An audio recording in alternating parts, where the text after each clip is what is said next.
national system, national evaluation systems in Africa. Thank you very much for coming. Today, I'm going to be the moderator.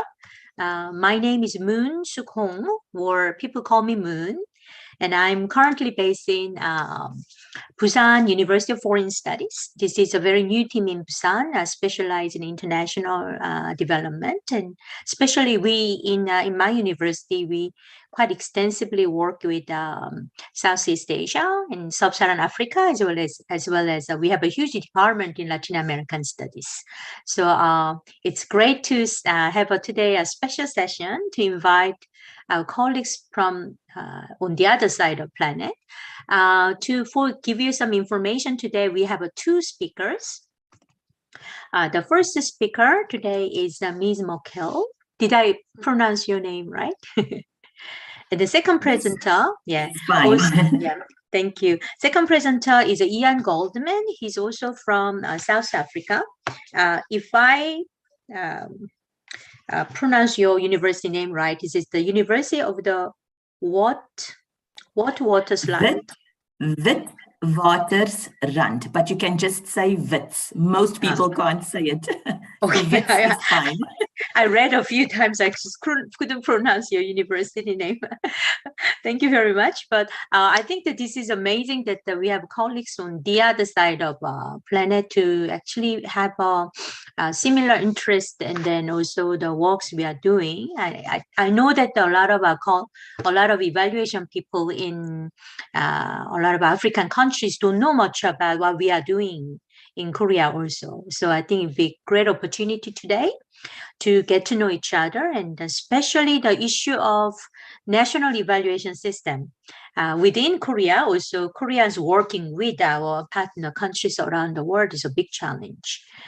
So I think this is a fantastic topic today. And then those of you who would like to ask questions, you can use your chat box in the bottom. There's the chat box in the bottom of the Zoom site. And then, or you will have the opportunity to turn on your microphone and ask direct questions also after the presentation. So this is very, we don't have a lot of formality in our seminar. So I'd like to introduce, send my microphone to the Ms. Morkel and listen to the presentation. Would like 30 minutes, would it be okay? Around 30 minutes? Yes, okay. That's perfect. Thank you so much, Moon. Okay, thank you very much. Yeah, let us warmly welcome Candice from South Africa. Thank you kindly, Moon, and thank you, everybody. I'm really excited to be here. It is such an incredible opportunity for us to engage like this from different sides of the planet. And thank you so much to Professor Jay Sang Kwak for reaching out to me over social media. So that's the power of social media. That's how we first connected. So that's quite amazing. So thank you so much. And thank you, Moon, for the wonderful introduction. Allow me to share my screen if you would. And let me do that in a couple of seconds. And I will enlarge the screen.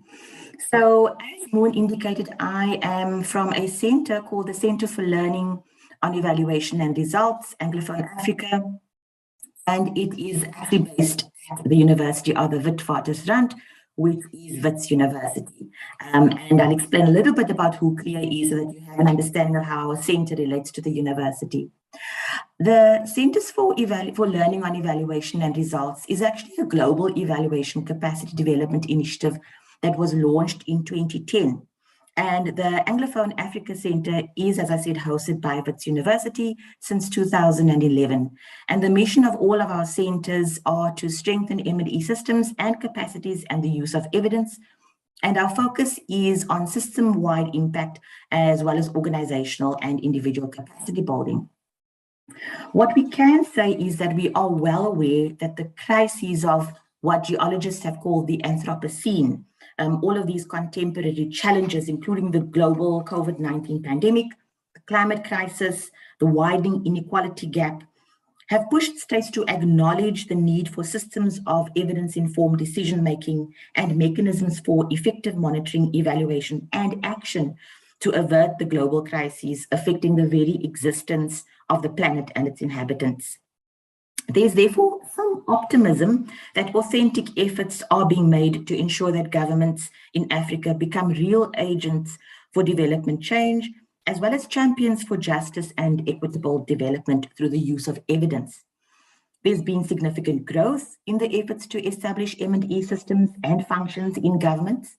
So, for example, in South Africa, Tanzania, Uganda, amongst many others, we have built M&E systems to assess various strategies and especially national development plans.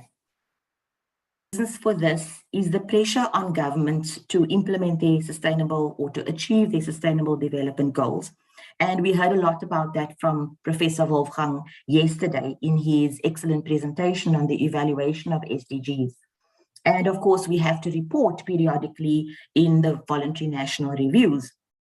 And this has created to have robust monitoring and evaluation systems. One of the effects of shifting to the pursuit of development outcomes is the shift from accounting for budget expenditure to a focus on the achievement of development results, which is a really welcome development, because as we discussed earlier on, Moon, you and I, as we were chatting, that there's been such an incredible focus on monitoring systems and the monitoring of activities and outputs. So there's been a definite shift in national evaluation systems to look at the production and the use of evidence from evaluations for the improvement of development results, and really a focus on system-wide development. The problem is that the literature on a systems approach to building national M&E systems is fairly nascent. A systems-based approach is so essential because the utility of M&E is almost always relying on the extent to which the systems for collecting, synthesizing, analyzing, and reporting on evidence are integrated into the systems for policymaking, planning, learning, and adaptation. However, unfortunately, monitoring and evaluation are often treated as adjuncts to policy, program, and project implementation. And we at the CLEAR Center see systems as including the enabling environment. This includes, for example, the human and the non-human, the technical and the financial elements, as well as those rules, both the formal and the informal rules about how decisions are made and actions are taken. So we've often seen, for example, that even though you might have a system of the production of evaluations quite well sophisticated and the production of evaluations happens, but if there isn't a concomitant change in the systems for decision making, where these evaluations are integrated into policy making and budgets, then they work in a parallel fashion, and it really doesn't become an evidence informing system for better policy making and better development results. So the maturity of M&E is actually quite uneven across the African continent. So even though you might find that routine monitoring of performance exists, sometimes even those routine monitoring systems are poorly curated and poorly managed, and vis-a-vis evaluation then is even further underdeveloped. And so both systems are not at the level of maturity where they really can be used very robustly for evidence-informed decision. The other problem is that in many administrations, ministries of finance or treasuries remain primarily responsible for fiscal planning and budgeting, rightly so, of course. But the problem is that they do this with very little or no engagement with entities who are responsible for the generation and utilization of evidence. This concurs with Masuku, who wrote about the South African context specifically, highlighting that government departments often work in silos or separately in parallel, and other entities are often not included. So government sectors will take the cue about decisions, about program delivery, from the national fiscus and the national fiscal and sector planning processes, rather than from evaluation findings or even from monitoring data. And so one key observation for us has been that there are prevailing weaknesses in national systems for both the collection and management of administrative data, as well as the findings from evaluation. In some cases, even basic record keeping on the delivery of public goods is poorly managed. So these systems are often treated as entirely separate from initiatives to build evaluation systems. And this overall contributes to the weaknesses in integrated governance and accountability, and weaknesses in the entire ecosystem of national monitoring and evaluation systems. So turning our attention to now the role of development partners, what does this mean then for development partners? And I'm going to begin with a historical context around state formation, and it might seem like it's a little bit long, but it's really important for us to understand what the impact is of this historical context on national evaluation systems and the genesis of evaluation systems, because it has such a profound meaning and influence on exactly how we do monitoring and evaluation currently on the continent. And so the efforts at building systems of evidence in African states are inextricably linked to the historical and contextual factors around states and state formation, alongside the global development imperatives to, of course, improve development outcomes. And here I'm linking this to the history of pre-modern colonial and post-colonial state formation in Africa, and the rise of democratic regimes across the continent, and their intersection with an increasingly globalized development agenda. So our orthodox conceptualization of the state and the development of Africa may actually drive the state to prioritize performance management and monitoring for the end goal of bureaucratic control, governance, and accountability, and for strengthening the executive at the expense of learning, reflection, and protecting the socioeconomic rights and needs of citizens. Why do I say so? It's because over the last 4 decades in particular, newly independent African states often adopted the nature, the forms, and the machinery of governance they had been accustomed to in the narrow interstices between colonial and post-colonial state formation. So building strong states with the ability to wield both territorial and economic power, as well as this enduring Weberian notion of bureaucratic authoritarianism and efficiency, these elements have continued to determine the nature and the role of institutions of the state in Africa. So these orthodox conceptualizations, as I said, may drive how the state actually responds to and how it institutionalizes monitoring and evaluation. New public management. I think everybody here, we are all scholars of politics or sociology or public administration, and all aware of the wave of new public management that swept across the globe. And most democracies, I think, got swept into new public management. Of course, the rise of modernization, the desire to be efficient bureaucracies, efficient administrations, and adopting private sector approaches to governance. What did this do? This actually led us to looking at monitoring and somewhat evaluation as a financial accountability exercise. So a financial accountability driven approach to development has arisen, and almost a fetishizing of performance auditing and financial accountability. And the result of this is that we have a teleological approach, that the existence, what I mean by that is that the existence of monitoring and evaluation systems exist for the purpose of existing. They might not exist for the purpose of actually informing evidence and being part of an evidence-informed decision-making cycle or system. And that then fails to harness the potential of monitoring and evaluation for achieving development outcomes. So this whole historical background of growing aid dependency, and I'm sure you would know, I think Moon, you said that you do quite a bit of work in Latin America and the African continent as well. Aid dependency is a huge issue for us on the African continent. Many of our countries depend very heavily for public good delivery on aid. And this globalization of this development agenda still somewhat situates us within this powerful hegemony of Western methods and approaches to science, to research, to monitoring and evaluation. So it's an epistemic problem. It's deeply embedded in how we look at knowledge, how we perceive knowledge, how we value knowledge. And it's crowded out a lot of the room for states to self-determine our approaches to building evaluation systems. So this is what has crept up on us, almost in a way that is almost unseen unless you dig a little bit deeper to understand why is it that we use certain methods and approaches for evidence production and evidence use. So, for example, structural adjustment programming in, post-independence Africa, a lot of the aid from the Bretton Woods institutions, in international finance institutions, demanded accounting for expenditure.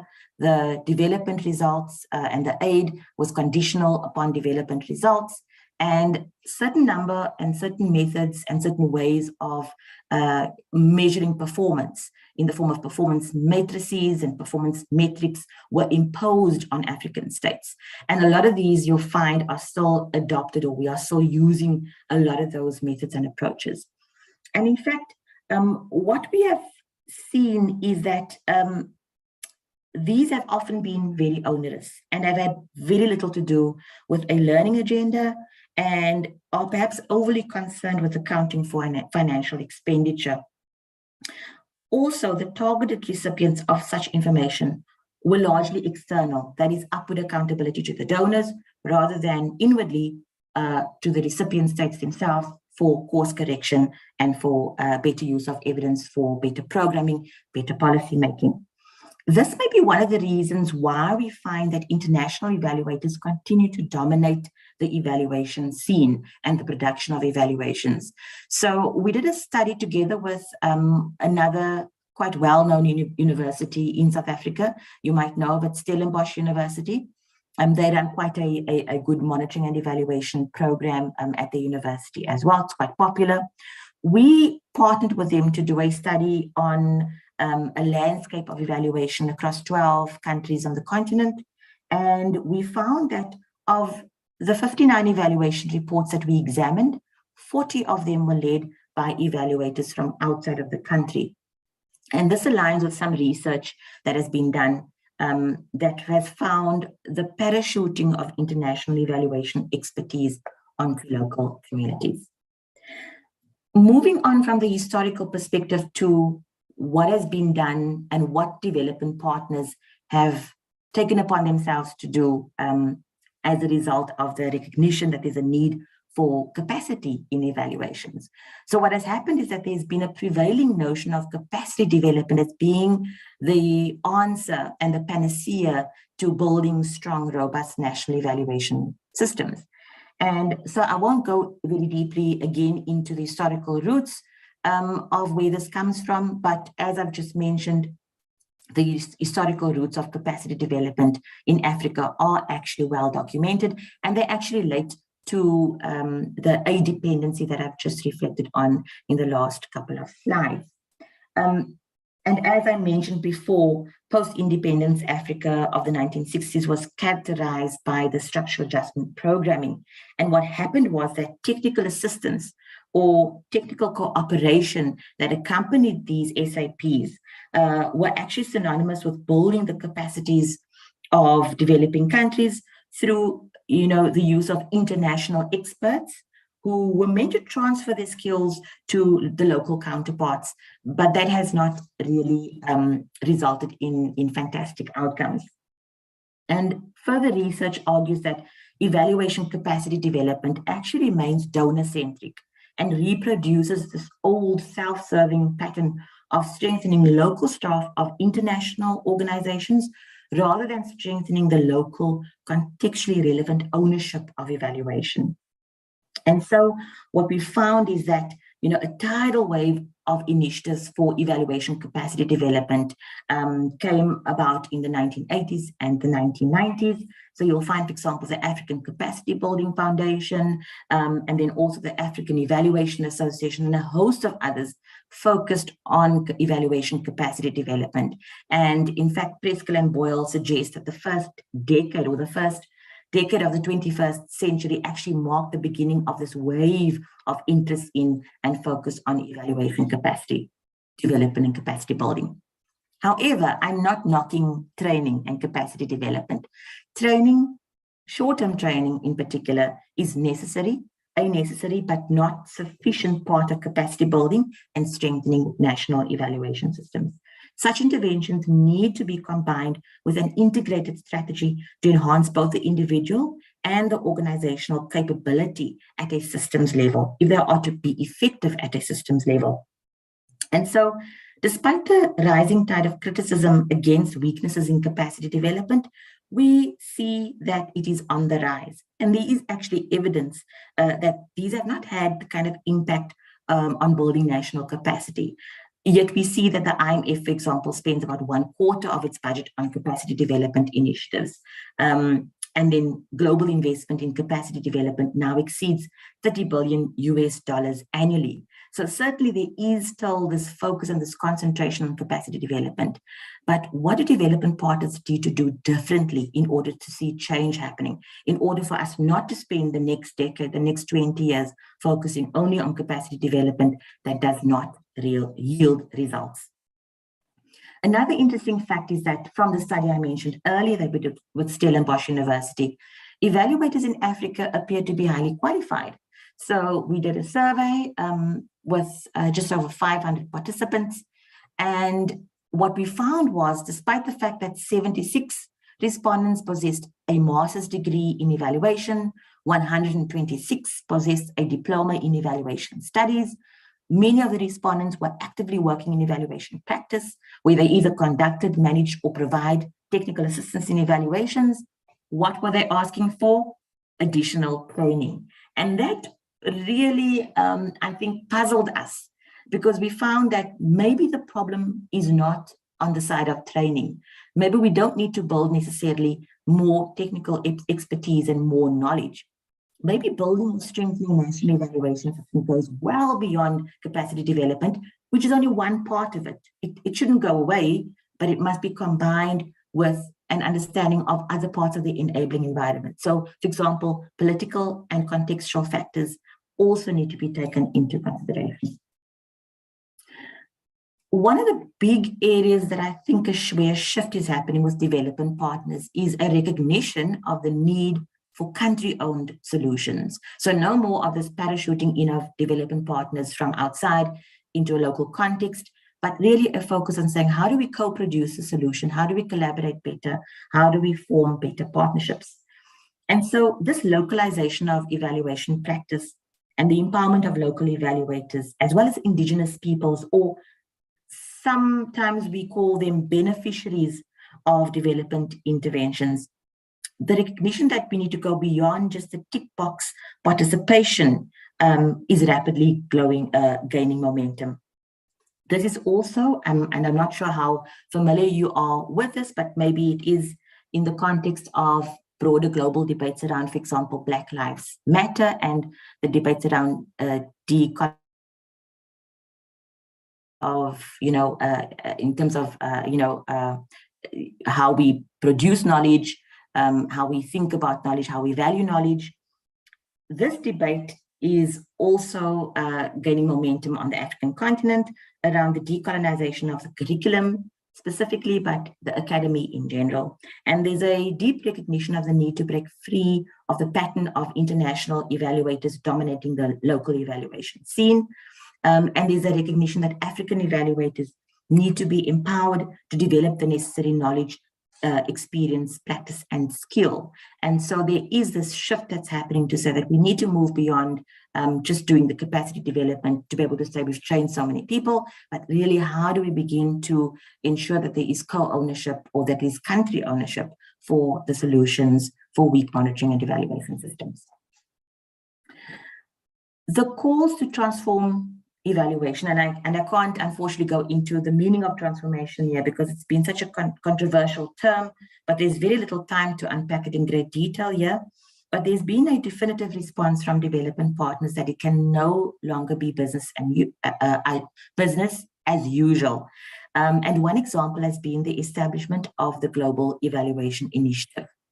Now, the Global Evaluation Initiative is a partnership platform hosted by the World Bank that seeks to bring together international and local partners, evaluation expertise, government and non-government entities to coordinate and scale up support for evaluation and monitoring systems and capacities. And it's quite a large collective of partners. We have, donors, Swedish donors, Dutch funders, the funders from the US. We have funders from, Western Europe at large, various donors that we are familiar with.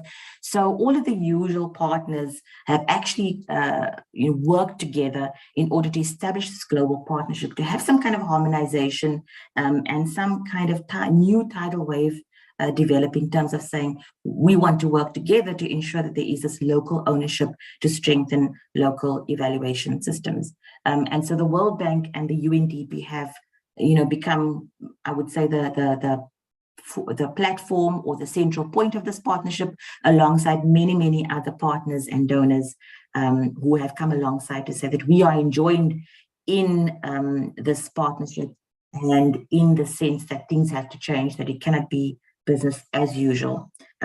Well, for the Global South in general, and not just the African continent.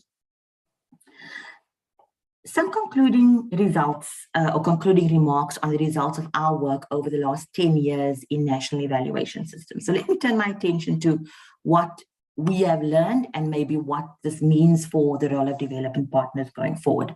So the first lesson that we learned is that the journey cannot be taken alone. The domination of one or a few development partners or approaches working in enclaves will not achieve the result of system-wide change.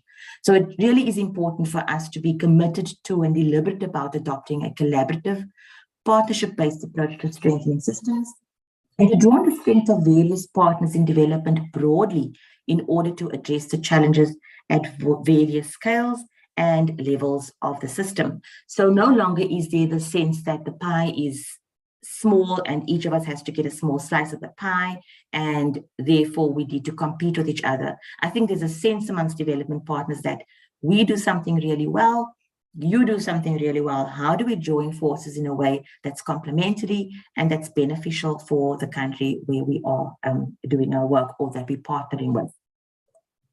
The second lesson is that monitoring and evaluation, and these two, of course, are two separate systems and separate activities that relate to each other, but monitoring and evaluation is not a standalone process. So it doesn't make any sense to establish very robust, very sophisticated monitoring systems, very sophisticated evaluation systems, but those are not linked to and they don't align to systems of decision-making, policy-making cycles, fiscal and budget processes. So there's this realization that it has to be built into the system from the very beginning. It does not help to establish technically proficient systems and then offer them to the rest of the bureaucratic machinery and try to assimilate it into that. It actually has to be built together and aligned together. So these are inextricably linked, the monitoring and evaluation processes and systems and the budget and planning processes, and efforts must be directed towards integrating these. And it may sound really logical and it may sound that it's pretty obvious, but when we actually look at diagnosing some of these systems, that's one of the glaring things that we actually identify, that they are monitoring and evaluation functions and systems that are being built separately from other systems of policymaking and decision-making in bureaucracy. The third lesson is that strong leadership and the championing of the M&E cause are catalytic to strengthening the performance and institutionalization of M&E systems at country levels. So once you have, for example, at the level of permanent secretary, but actually the political leadership, political championship is the ideal, because once you have a ministry for M&E, I would reference Ghana, for example, when it was one of the first countries to have a minister for monitoring and evaluation. Once that happened, the rest of the bureaucratic machinery stepped up and responded to that. And then, of course, the institutionalization happened, policies and regulatory frameworks, and the capacitation of the state, where you actually had, for example, M&E focal points in every region. So that was driven by a championing from the highest political level. And we've realized that that is actually very important, that the championing at the highest possible level at the center of the state is really catalytic to strengthening and institutionalizing M&E systems. There's also a great need to foster networks and communities of practice to build a cadre of leaders who can act as champions. And that also includes outside of the state, so non-state actors such as voluntary organizations for professional evaluation. And I'm not sure whether in South Korea, whether you actually have a VOPI, what we call a VOPI, which is, almost like a professional body for evaluators. But this has been something that has been one of the, I think, very deliberate and intentional actions on the African continent, where I think about 39 countries have a VOPI, where it's a space where evaluation professionals can collectively make decisions around how to strengthen the local evaluation context and systems. The fourth lesson is that capacity building cannot be a standalone exercise. It must be comprehensive. It must be a whole of system intervention, and it cannot be confined only to training, especially not only of what we call the supply side, those who are producing evaluations. The demand side, that is the policymakers, those who are writing up the bids in terms of reference for evaluations to use that evidence, need to be part of that training ecosystem as well. And so training is one pillar, but it must be accompanied by other kinds of capacity building processes, whether it's mentorship, coaching, knowledge brokering, advocacy, and all of those things that we consider to be the soft parts or the soft areas of building systems. And we realize how important that is, that you can have the hard skills, you can have the technical proficiencies, and you can have the technical systems and approaches and methods and tools. But without these other parts, the knowledge brokering, the mentorship, the coaching, the leadership, without that, the system will suffer. And then the last lesson is the country governments in the development of their own indigenous policy frameworks that are crafted according to their particular governance and policy contexts. And so this hybridity of post-colonial governance systems in Africa means that we must work more deliberately to empower local contexts and governments to use and invigorate and appreciate their own context, and enable them and advocate for them to use indigenized and localized approaches to evidence production, to evidence use. And we must therefore, as development partners, be facilitators of a transformational approach where an Africanized, contextually relevant approach is honored and welcomed and valued and used. In my last slide, some final pictures on the kind of work and evidence of the kind of work that we do. So what we do, for example, when we talk about co-production, for example, if you look at the bottom right-hand picture, we co-produced evaluation guidelines together with the government of Lesotho, for example, rather than writing it in South Africa as technical experts and using our expertise to write up the guidelines on their behalf. We actually co-produced it and used government officials as part of the writing up team and consulted so that there is ownership, internal ownership. And these other pictures are just similar kind of examples where we've done a similar kind of approach. Kenya, for example, the Kenya evaluation guidelines done in collaboration with UNICEF Kenya, and then National Treasury and the Planning Ministry of Kenya were involved in the write-up process as well. So that's just a demonstration of how we are seeking to become better at ensuring that as development partners, we support an in-country, country-owned approach to strengthening national evaluation systems. I thank you. Thank you, Dr. Morkel. Thank you very much. Well, I think you brought a lot of critical issues here. I think that maybe before we move on to the second presentation, maybe we could have a few questions while our colleagues are getting ready for the question.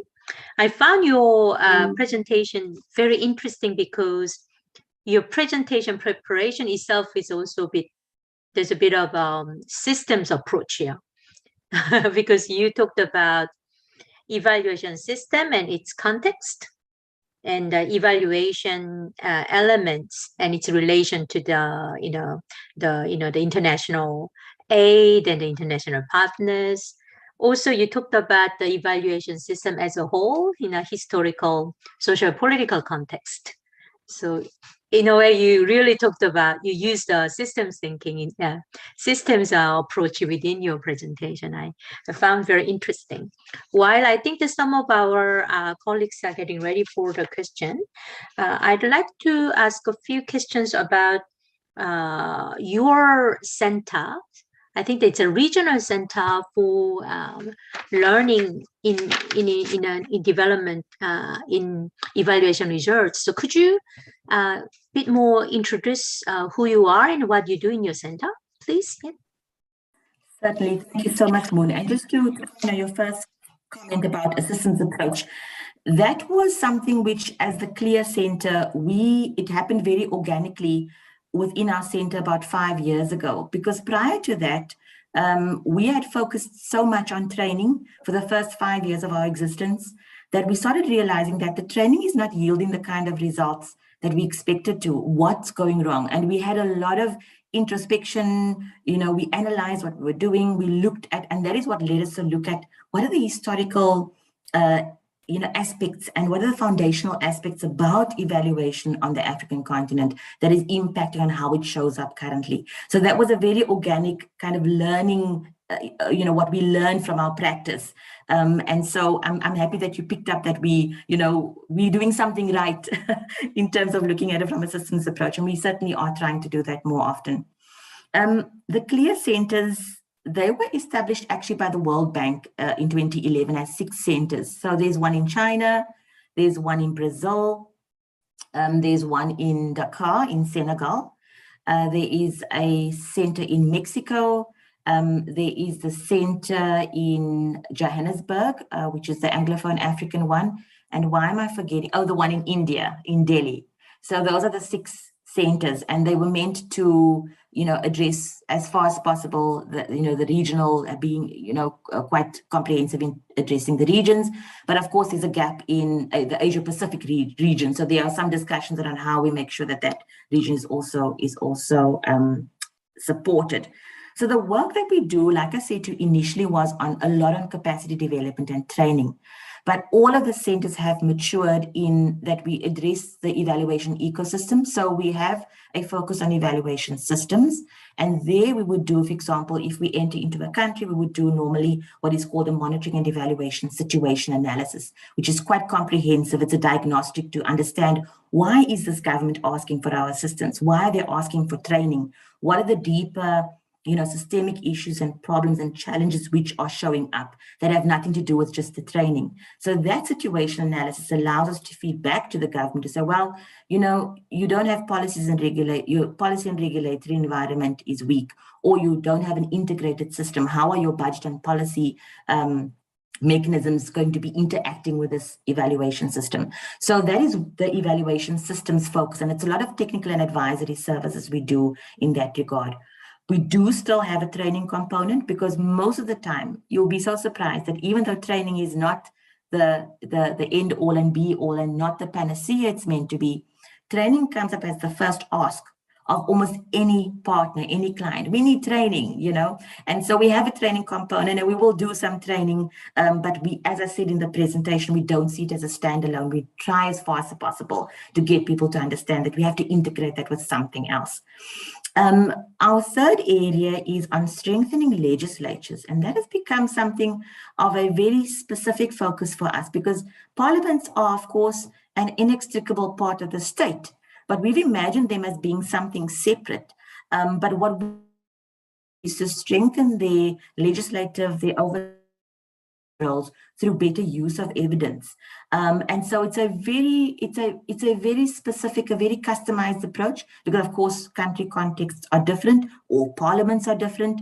And then of course electoral systems on the African continent also mean that there's a lot of political agendas, and we need to manage what that how that shows up in the need for training or the need for support in evidence collection, because you might have a situation where opposition parties are wanting to become better at evidence production and evidence use, for the purposes of their opposition politics. So, but that's a very specific area of work for us as well. And then the fourth area of work is research and learning, because we've realized that from our practice, we need to have some kind of way of capturing what we're learning about how systems work. And we have a range of, and of course, being in a research intensive institution, which Wits University is, we have the responsibility, the mandate to produce scholarly works. And so we will, through that business line, we will produce scholarly works in peer-reviewed journals, we produce books, but also we do learning notes, we do blogs. So we have a range of knowledge that we produce, and we try to do that as far as possible together with our partner governments, where they themselves actually are the co-writers together with us on what is happening in their country. Thank you. Thank you very much. I think I'm a lot clear that what your center do now, and now your explanation about your about what you do and your center's characteristics are quite there's a systems approaches there. Thank you very much. I'd like to open up the maybe a floor to a few colleagues if you'd like to ask a question directly to Dr. Morkel.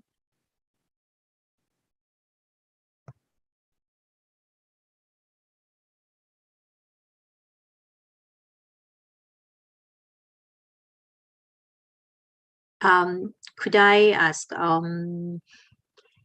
think that, Dr. Shin, are you here? I think Dr. Shin is on the move, maybe. Because this is actually a dinner time, so a lot of our colleagues are listening in while they are working or after work. Taking care of the family and all of those things that come to that of night. I understand. Yes, I'm here. I'm actually driving. Okay. Oh, right, I hope it's not too dangerous though. No, it's on the I'm on the earphone, so it's kind of difficult for me to turn on the video, but I'm here. Would you like to say hello or raise a question? Actually, I kind of missed the first some part of your presentation. I came in around like 8, so I'm sorry I missed the beginning part, but it was quite impressive how you guys are trying to incorporate those evidences in policy makings, even for structurally. So I found it very impressive. Well, I didn't have any specific questions, but I would like to thank you for giving us the impressive presentation for us today. Dr. Singh actually works at a Center for Development Evaluation. International Development Evaluation. It's an affiliated center in Seoul National University, and I usually do evaluations for domestic policies as well as international development policies and programs. So because we actually talked about it yesterday, how we have some regrets and concerns regarding Korea's government's evaluation practices. So considering that, I found it very impressive how you're doing in your country and institutions as well. Thank you. Thank you so much, Tina, and Moon, through you as the chair, to respond to Dr. Tina. I think that we wish we were doing better, but thank you for your congratulations. I think sometimes in a presentation, it does seem like we're doing better than we are. I think we have a similar, I think globally there is this problem of how do we better integrate our systems of evidence production and policy making. And we find this not only in the evaluation sector, but with researchers as well. And I was having a conversation a few days from Uganda, and they were desperately trying to get our kind of guidance on how do they better use, because they produce such excellent evidence, scientific evidence as an Academy of Sciences. But what they're finding is that the nexus and the interaction or the intersection between what they produce and what policymakers use for decision making, there's just such a huge gap. And so we're not quite there yet. We do understand what the problem is, but we don't quite know what the exact mechanism of shifting that should be. There's a very interesting book, in fact, that when Professor Goldman comes online, they've done a book as part of CLEAR. CLEAR also kind of co-funded, co-supported that piece of work and I think he's going to present the mechanisms of change that are needed for better evidence use. And I found that framework to be incredibly useful. Just, on paper, the extent to which it's been used, I think we haven't maximized how we could possibly use it. And as the CLEAR Center, we're hoping to kind of test it out. Because what he is saying in the framework, and, I don't want to steal his thunder, but he's saying that we have this imagination that there's a straight line between evidence production and evidence use. But there are a number of mechanisms and processes between that have nothing to do with the technical proficiency of the production of the evidence. So scientists and so forth are, we've seen it in the US, we've seen it in other parts of the world where there are alternative forms of policy making, alternative forms of evidence are used for policy making. So how do we get governments to start to really, value and really use the kind of science that is coming out from, quite brilliant agencies to actually inform policy making? And those are some of the soft issues that we don't quite have a handle on yet. So thank you for raising that. I think it's a really important issue. Thank you. I actually, what you just said is what we are experiencing in Korea as well. There is active evidence making activities going on for sure by many research institutions, think tanks, and even within the civil society as well. But of course, there is a gap between producing these evidences and these evidences being incorporated and used for effective and efficient policy making. So I think closing that gap is for sure the task that we need to work on, not just in your country, but like in every country, even the advanced donors as well. So I think that's what we can contribute to as a as a collective knowledge makers. Thank you very much, Dr. Shin. I'd love to.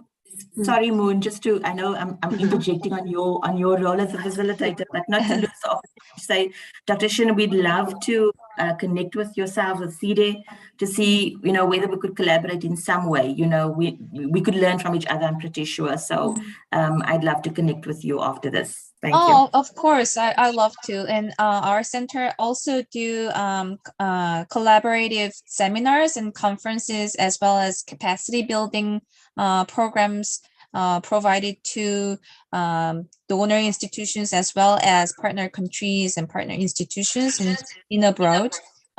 We've been doing it actively since 2014, but for the last couple of years, due to COVID-19, we couldn't do that as actively as before. But I'm sure that we're going to initiate that in more active and collective way from this year. So I look forward to work with you and talk more about it in the future.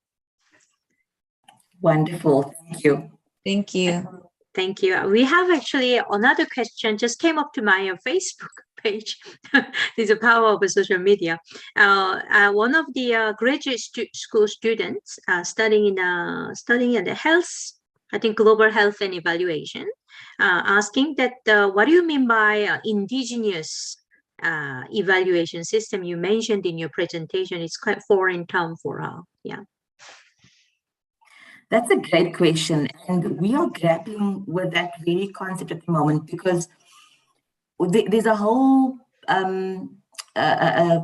discipline of work around indigenous knowledge systems, which is looking at the epistemology around knowledge and traditional ways and means of producing knowledge, of documenting knowledge, and valuing those from an indigenous First Nations perspective.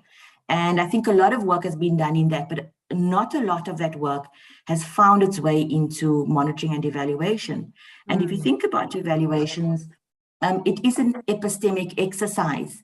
It's an exercise of valuing knowledge. It's an exercise of, what is it that we produce in a way that is meant to impact on how people see the world and how people then ascertain what needs to change about how we perform as governments.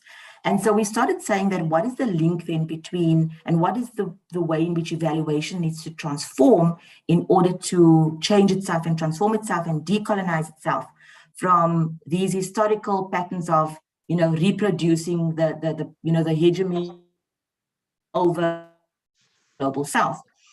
What we are struggling with is, what does that mean exactly for evaluation? So we've got something called Made in Africa evaluation, which we've been discussing for about 10 years. We had a huge conference in 2012 that was, Clear AA as a center, together with a number of other partners, came together to have a conference in Bellagio, Italy, to talk about what is a Made in Africa evaluation process and methods and, philosophy look like. And in fact, 10 years later, we have started, re-energized and re-thought about, how far have we traveled along this road. And what we've discovered is that we've been introspecting about it a lot. We've been discussing it a lot and philosophizing about it a lot, but we don't actually have the methods and the tools and the systems to say this is how things need to change. And so I see now that Professor Goldman is here, and he's saying that the South African M&E Association will actually be having a strand on this at the conference in September. So if your graduate students are interested in hearing more about that, they should please register for that conference. And that as the Clear Center, we are also going to be having a discussion, what we call an Indaba, which is a local Nguni word for, gathering together. In fact, it might actually not be Nguni, it might be Sesotho, but it's one of the local languages. And that is our word for saying we need to come together to talk about these things frankly. What do we need to do to move forward in this area of indigenizing evaluation practice? What does it really mean in terms of methods, in terms of systems, in terms of processes? Thank you for that great question. Thank you very much. I think that we are almost time for a break now. But before we wrap up this session, I think Dr. Goldman is here. So would you like to say hello first before we take a break? Hi, everybody. Yes, good to be with you. I was just at the peer conference this morning and now at a conference with Korea. It's amazing what this remote working allows us to do. Looking forward to it. Wonderful. And everyone, I'd like to give you a quick announcement before we take a break, and we'll come back at 9 o'clock in Korea time. Now, finally, everybody finished the dinner and they are settling down. You have noticed that some of our colleagues are driving and listening into this session. So about 30 minutes later, we will continue the second session, and we'll listen to the very exciting presentation from Dr. Goldman. So I hope you have a good break, and then we will come back at 9 o'clock Korea time, 30 minutes later. Thank you very much, everyone. Thank you so much. Thank you, Dr. Goldman. Before you take a break, could we quickly just check whether your presentation Sure. is working? Thank you very much, everyone. You can take a break and come back. Could you come back in 30 minutes? Thank you. Thank you. Do you want me to just wait until people have left? Just 1 minute.